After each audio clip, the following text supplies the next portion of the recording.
बड़े बड़े आलू की छोटी छोटी पूड़ियाँ।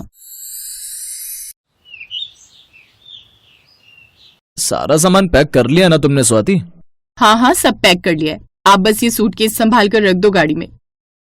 ये है मेहता परिवार जो अपनी कार में बैठकर मसूरी के लिए निकल पड़े हैं, जिसमें पति अंकित मेहता, पत्नी स्वाति मेहता और उनके 2 बच्चे, 15 साल का वीर और 14 साल की बेटी शालू थी।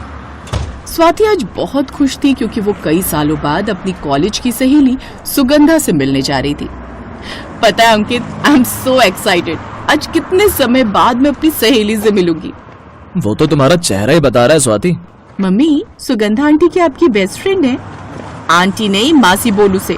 अगर उसने तुझे आंटी बोलते हुए सुन लिया ना तो वहीं तेरे कान पकड़ ली, इसलिए दोनों के दोनों से मासी बोलना, समझे? ठीक है मम्मी, लेकिन ये तो बताओ आखिर ऐसी क्या खास बात है सुगंधा मासी में कि आप उनसे मिलने के लिए इतनी एक्साइटेड हो? सच कहूँ तो उससे मिलने और उसके हाथ का बना खाना खाने के लिए। तुम्हें पता है वो कितना टेस्टी खाना बनाती है? उसके हाथ के बने खाने के आगे तो अच्छे अच्छे होटल के शेफ भी फेल हो जाए। सच में सुगंधा मासी इतना अच्छा खाना बनाती है? हाँ, और खासकर उसके हाथ के बने आलू पूरी। आहा, एक बार उसके हाथ की बनी पूड़ियों और आलू की सब्जी तुमने खा ली ना तो उसका स्वाद तो तुम लोग कभी नहीं भूल पाओगे। और जितना अच्छा वो खाना बनाती है उतना ही अच्छा उसका दिल भी है। तुम्हें पता है कॉलेज के दिनों में वो कैसी थी? स्वाति, तू यहाँ कैंटीन में क्या कर रही है? कैंटीन में लोग क्या करने आते? औरों की तरह मैं भी खाना खाने आई हूँ।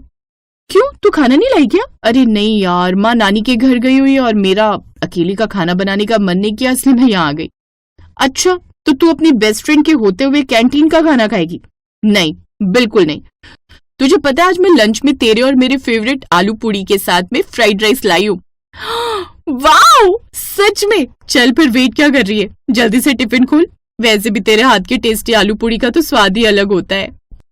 जानती हूँ, आलू पूड़ी का नाम सुनकर ही तो उस पर टूट पड़ेगी, इसीलिए मैं तेरे लिए भी एक्स्ट्रा रख कर लाई थी।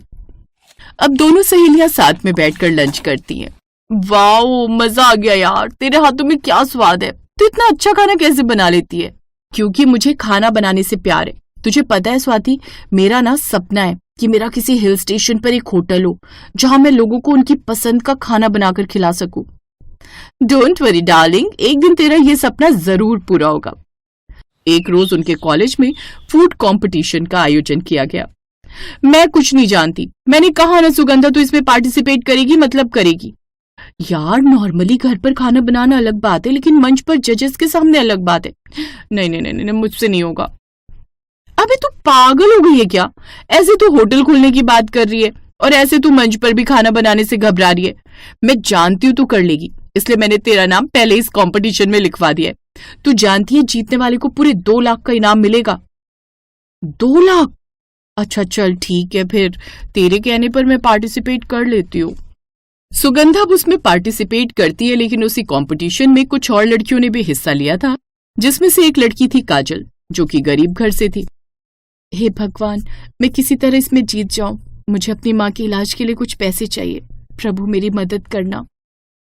प्रतियोगिता से पहले भगवान से प्रार्थना करते हुए सुगंधा उसे सुन लेती है और इसलिए वो जानबूझकर अपने बनाए हुए आलू पूड़ी में नमक तेज कर देती है, क्योंकि वो जानती थी कि उसके बाद इतने लोगों में कोई अच्छा खाना बना पाएगी तो वो केवल काजल ही होगी, और ये प्रतियोगिता काजल जीत जाती है। ये देखकर सुगंधा भी उसके लिए बड़ी खुश होती है। मैं जानती हूँ ये तूने जानबूझकर किया है ना? यस मेरी जान, क्योंकि मुझसे ज्यादा जरूरत पैसों की उसे है। सच में बड़ा अच्छा दिल है तेरा। फिर कुछ समय बाद कॉलेज पूरा होते ही दोनों सहेलियों की शादी हो जाती है, और कुछ समय पहले सुगंधा ने मसूरी की ऊंची पहाड़ी पर ही खुद का होटल खोल लिया था, और सुगंधा का फोन आते ही वो सब वहां जा रहे थे। सच में मम्मी, मासी का दिल तो बड़ा ही अच्छा है। हाँ, वो सच में बहुत अच्छी है। और कुछ घंटों की दूरी के बाद वो मसूरी पहुंच जाते हैं। सुगंधा उनका बेसब्री से इंतजार कर रही थी। स्वाति स्वाति स्वाति, कितने दिनों बाद तुझे देख रही हूँ। हाँ यार सुगंधा, लेकिन तू तो अभी भी वैसी की वैसी है। हाँ, क्योंकि मैं रोज सुबह उठकर इन वादियों में खुली सांस लेकर योग करती हूँ मैडम। ये दोनों शालू और वीर है ना, कितने बड़े हो गए। नमस्ते मासी।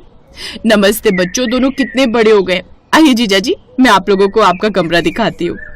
अब वो उन सबको उनका कमरा दिखाती है, जिसके बाद रात के खाने में उन सब के लिए अपने हाथों से दम आलू, गोभी आलू और नान बनाती है। वो सब खाना खाने बैठते हैं कि तभी तेज बारिश शुरू हो जाती है। अरे वाह, यहाँ का मौसम कितना सुहाना हो गया। बरसात का मौसम और साथ में दम आलू की सब्जी, सफर की सारी थकान ही खत्म कर दी। यही तो पहाड़ों की खासियत है अंकित जी। इंसान कितना भी थका हुआ क्यों ना हो, प्रकृति की गोद में आकर उसकी सारी थकान निकल जाती है। बिल्कुल सच कहा राजीव जी। इसके बाद काफी देर तक वो सब बरामदे में बैठकर बातें करते रहते हैं। अगली सुबह हल्की धूप पहाड़ों की वादियों में बिखरी हुई थी। ठंडी हवा के झोंके चेहरा सहला रहे थे और स्वाति अपनी सहेली सुगंधा के साथ मिलकर अपनी पुरानी यादें ताजा कर रही थी। और वो रोहन था ना, जिसे सब लड़के भोंदू भोंदू कहकर चिढ़ाते थे। सुना है उसने काजल से शादी कर ली है और अब उसे लेकर बैंगलोर सेटल हो गया। अब दोनों अच्छी नौकरी कर रहे हैं। अरे वाह, ये तो बड़ी अच्छी बात है। वो दोनों काफी देर तक बातें करती हैं, जिसके बाद सुगंधा उनके लिए नाश्ता बनाती है। वाह, आलू के टोस्ट, वो भी कॉफी के साथ, ऊपर से इतना सारा ताजा मक्खन। हाँ बच्चों, ये मैंने खुद निकाला है। मैं जानती हूँ तुम्हें ये जरूर पसंद आएगा। उन सबको सुगंधा के हाथ का खाना बड़ा पसंद आता है। फिर रात को कमरे में, मम्मी ये सुगंधा मौसी हमें तरह तरह की चीजें तो बनाकर खिला रही हैं, लेकिन जिस चीज की आप सबसे ज्यादा तारीफ कर रहे थे, उनकी आलू पूड़ी की अभी तक वो क्यों नहीं बनाकर खिलाई? वही बात तो मेरी समझ में भी नहीं आ रही। आखिर उसने अभी तक आलू पूड़ी क्यों नहीं बनाई? हो सकता है भूल गई हो, कोई बात नहीं, मैं कल उसे बोल दूंगी। अगली सुबह स्वाति सुगंधा से, सुगंधा मैंने अपने बच्चों से तेरे खाने की इतनी तारीफ की और खासकर आलू पूड़ी की, तो इनका बड़ा मन है तेरे हाथ की बनी आलू पूड़ी खाने का। अरे तो ये बात तूने मुझे पहले क्यों नहीं बताई? मैं आज ही बना देती हूँ। ऐसा कहकर सुगंधा रसोई में चली गई और आलू पूड़ी बनाने की तैयारी करने लगी। और थोड़ी देर में उसने आलू पूड़ी बनाकर जब उनके सामने परोसी तो वो हैरान रह गए। अरे हैरान क्यों नहीं होंगे भाई, आखिरकार आलू बड़े बड़े थे, जबकि पूड़ी गोल गोल लेकिन छोटी छोटी, जिसे एक ही बार में निगल लिया जाए। हैं? ये क्या है? चुप कर शालू, और जो बना है ना चुप करके खा ले। अब वो सब साथ में बैठकर खाना खाते हैं, लेकिन इतनी छोटी छोटी पूड़ी वो कितनी भी खा ले, उनका पेट ही नहीं ठीक से भर पाता और शर्म के मारे वो और मांग नहीं पाते, जिस कारण उनका पेट आधा खाली रह जाता है। स्वाति को भी ये बात बड़ी अजीब लगी। उसे समझ नहीं आ रहा था कि सुगंधा ने ऐसा क्यों किया। रात के समय कमरे में, मम्मी आप तो कह रही थी मासी बड़ी अच्छी आलू पूड़ी की सब्जी बनाती है, खाना तो अच्छा बना था, लेकिन वो कहाँ से आपको पूड़ी लग रही थी? हाँ, वो तो पूड़ी का छोटा भाई पुड्डू था, इतना छोटा कि एक निवाले में खत्म। अब मेरी समझ में खुद नहीं आ रहा कि सुगंधा ने ऐसा क्यों किया। क्योंकि कहीं ना कहीं वो नहीं चाहती शायद कि अब हम और दिन यहाँ रहें, इसीलिए शायद ऐसा कह रही हो। नहीं, मेरा मन नहीं मानता, सुगंधा ऐसी नहीं है, लेकिन मेरी समझ में भी नहीं आ रहा कि उसने ऐसा क्यों किया। आज से पहले तो कभी उसने ऐसे आलू पूड़ी नहीं बनाई। सुगंधा की मैंने कितनी तारीफ की थी, खासकर उसकी बनाई हुई आलू पूड़ी की, लेकिन आज तो उसने मेरी इंसल्ट करवा दी। उस रात स्वाति यही सोचती रहती है, लेकिन फिर अगले दिन उससे रहा नहीं जाता और वो सुगंधा से पूछ ही लेती है, तुमने ऐसा क्यों किया सुगंधा? अरे पर मैंने क्या किया? तुमने कल क्या मजाक किया, इतने बड़े बड़े आलू की सब्जी और पूड़ी इतनी छोटी छोटी। हाँ मासी, हमें तो लगता है कि आप चाहती हैं कि हम यहाँ से चले जाएं।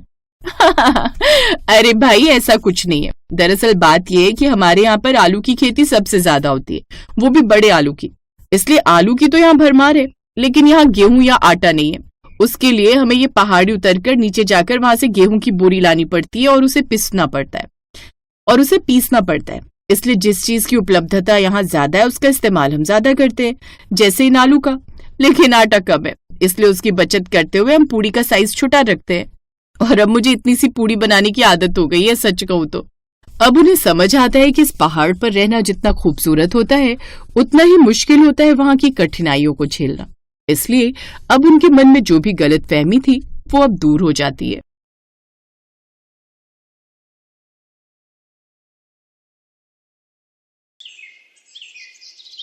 गांव से दूर एक शहर में कन्हैया नाम का एक आदमी अपने ठेले पर आलू पूरी बेचा करता था।